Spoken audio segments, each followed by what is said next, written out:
How to turn off TalkBack in Samsung phone.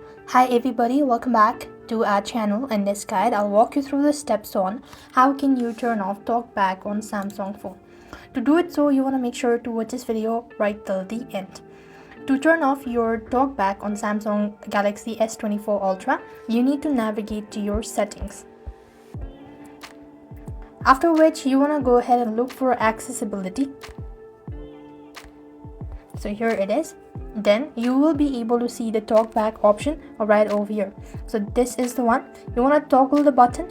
In order to turn it off, you just want to make sure to toggle the button. In my case, it's already turned off, so you just have to make sure to toggle the button in order to turn it off. And with that being said, you've successfully turned off the TalkBack in Samsung phone.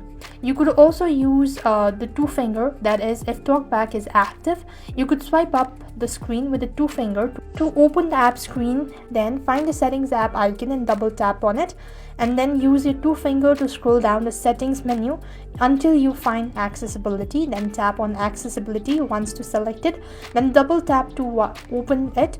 And once you have actually done it, so with the accessibility menu, find TalkBack, and then you could just go ahead and toggle the button as I showed you earlier. And that is how you could turn off TalkBack in Samsung phone. I hope the video was helpful. Make sure to like, share and subscribe to our channel. Thank you for watching. See you in the next video.